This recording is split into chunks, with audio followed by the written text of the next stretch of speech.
معدے کے السر کی کچھ خاموش علامات آپ لوگوں کو بتاتی چلوں۔ آج کل ہر دوسرا شخص معدے کے السر میں مبتلا نظر آتا ہے۔ السلام علیکم، انا محمد ربڑی چینل میں خوش آمدید۔ السر جسم کے کسی بھی عضو پر کسی بھی حصے پر زخم پڑ جانے کو السر کہتے ہیں، چاہے وہ معدے کا ہو یا چاہے وہ جسم کے کسی دوسرے عضو کا ہو۔ اسی طرح معدے میں جب زخم بن جاتا ہے تو اسے معدے کے السر کا نام دیا جاتا ہے، جو اکثر اوقات معدے کی جو پچھلی دیوار سی ہوتی ہے وہاں پر ہوتا ہے۔ آپ کو بتاتی چلوں، السر جتنا پرانا ہوتا جاتا ہے، زخم جتنا پرانا ہوتا جاتا ہے نا، تو اس کی علامات بھی بڑھتی جاتی ہیں۔ کیا آپ اس کی علامات سے واقف ہیں؟ نہیں تو آئیے جان لیتے ہیں۔ میں آپ کو بتاتی چلوں، در حقیقت معدے میں یا پیٹ میں اس درد کو کسی صورت میں نظر انداز نہیں کرنا چاہیے۔ آپ لوگوں کو بتاتی چلوں، اگر آپ کے معدے میں درد ہو یا پیٹ میں درد ہو تو ان علامات کو بالکل بھی نظر انداز نہیں کرنا چاہیے۔ سب سے پہلے بات آ جاتی ہے پیٹ کا پھول جانا۔ اگر آپ کو محسوس ہوتا ہے کہ پیٹ ضرورت سے زیادہ پھول رہا ہے تو یہ گیس کے مقابلے میں سنگین معاملہ ہو سکتا ہے۔ بالکل یہ ایک السر کی نشانی ہوتی ہے۔ بہت سارے لوگوں کا یہ کمنٹ ہوتا ہے کہ پیٹ پھول جاتا ہے، کھانا کھانے کے بعد پیٹ کا پھول جانا، تو بہت سارے لوگ کہتے ہیں کہ گیس کی وجہ سے پھول جاتا ہے، تو یہ السر کی وجہ سے بھی پھول سکتا ہے۔ عام طور پر اسے السر کی جو ابتدائی علامات ہیں اس میں سے ایک گنا جاتا ہے۔ دوسری علامت کی بات کی جائے تو وہ ہے کمر کا درد۔ ویسے تو السر کو معدے اور جو چھوٹی آنت ہے اس سے جوڑا جاتا ہے، لیکن اس کا درد آہستہ آہستہ کمر تک چلا جاتا ہے۔ اگر السر آنتوں کی دیوار تک پھیل جائے تو اس کا درد زیادہ شدید ہو جاتا ہے اور اس کا جو دورانیہ آپ کہہ لو وہ بھی بڑھ جاتا ہے اور پھر اس میں کمی آنا ہی مشکل ہو جاتی ہے۔ تیسری بات کی جائے، تیسری علامت کا ذکر کیا جائے تو وہ ہے ڈکاریں، بد ہضمی۔ السر کی چند علامات میں سے ایک بہت ہی اہم علامت ہے اور یہ عام طور پر ڈکار کی شکل میں نظر آتی ہے۔ اگر معمول سے زیادہ ڈکاریں آ رہی ہوں تو فوراً ڈاکٹر سے یا معالج سے مشورہ کرنا چاہیے، ٹھیک ہے، رجوع کرنا چاہیے۔ اب بات کر لیتے ہیں چوتھی علامت کی، جو ہے کھانے کے بعد اکثر جیسے سینے میں جلن ہونے لگتی ہے۔ اگر آپ کو بھی کھانا کھانے کے بعد شکایت ہوتی ہے، سینے میں جلن رہتی ہے، چاہے کچھ بھی کھایا ہو، غذا کوئی بھی ہو، تو اس کا مطلب ہے کہ یہ السر کی وجہ سے ہے۔ معدے کے السر کی وجہ سے بہت سارے مریضوں کو سینے میں شدید درد کا احساس ہوتا ہے، درد کی شکایت رہتی ہے اور بعض اوقات پھر کھانے کے بعد ہچکیاں بھی آنے لگتی ہیں۔ اب بات کرتے ہیں پانچویں علامت کی، وہ ہے شکم کا جو اوپر والا حصہ ہوتا ہے اس میں درد کا ہونا۔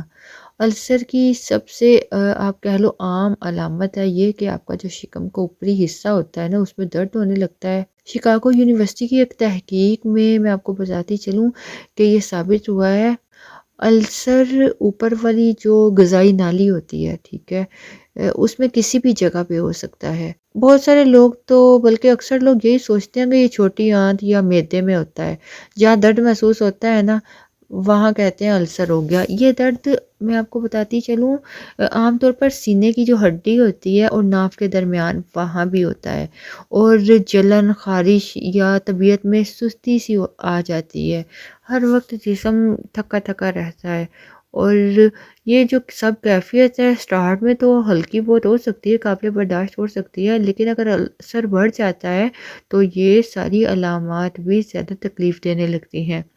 اس کے علاوہ اگلی علامت کی بات کی جائے تو وہ ہے نوزیا، متلی کا ہونا۔ السر کی ایک بڑی نشانی دل کا متلانا بھی ہوتا ہے۔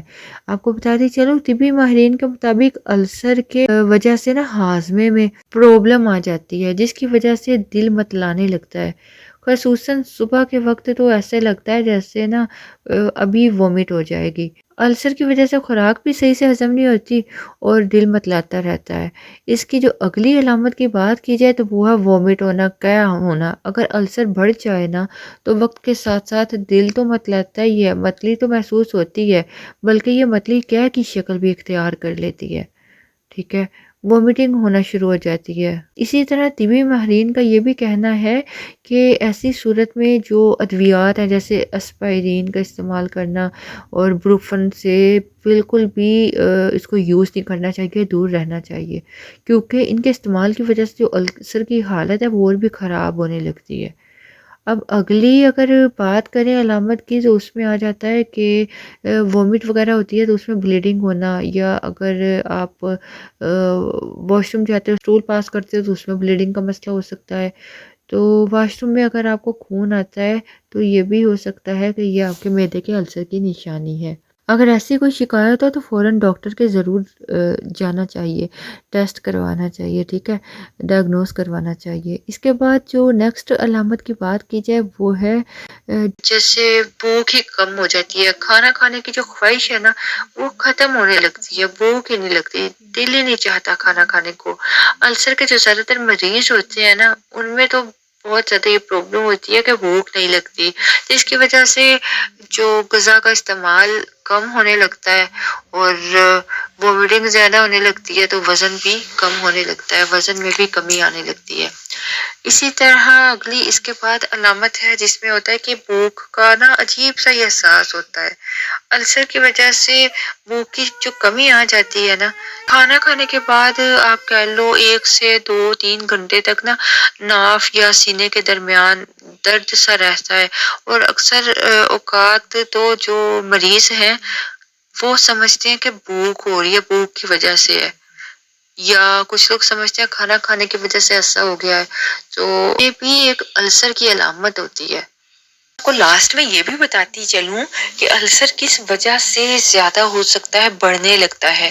آپ لوگ یہ چیزیں ہمیشہ یاد رکھنا، السر کا سبب ہوتا ہے نا، وہ کہتے ہیں نا کہ ہری وری کری، مطلب ہری کے جلدی جلدی کھانے کو جلدی جلدی سے کھا لینا، چبائے بغیر کھا لینا، اور وری کے پریشانی۔ اور جو کری کی بات کی جائے تو اس میں آ جاتا ہے یہ جو چٹ پٹے مسالہ جات ہیں، ٹھیک ہے، ان کا استعمال کرنا السر کا سبب بن جاتا ہے، اس لیے ان چیزوں سے بھی تھوڑا پرہیز کریں۔ اگر آپ کو السر ہو چکا ہے تو آپ میڈیسن یوز کرنے کے ساتھ ساتھ، ریمیڈیز یوز کرنے کے ساتھ ساتھ پرہیز ضرور کریں، کھانے میں اعتدال لائیں، ٹھیک ہے، اچھی غذاؤں کا استعمال کریں۔ زبان کے چٹکارے کی خاطر آپ لوگ نا یہ اسپائسی یا مرچ مسالے والے یا ہر قسم کی اشیاء کو، جیسے بندہ کہتا ہے نا منہ مارتا رہتا ہے، تو وہ کام چھوڑ دیں، اس سے آپ کے السر کے بڑھنے کا رسک زیادہ ہو جاتا ہے، اور جس کی وجہ سے یہ جب پرابلم ہو جاتی ہے السر کی تو بندہ ذہنی تناؤ کا، پریشانی کا، ڈپریشن کا شکار ہو جاتا ہے، ہر وقت ایسے الجھن ڈپریشن رہتی ہے۔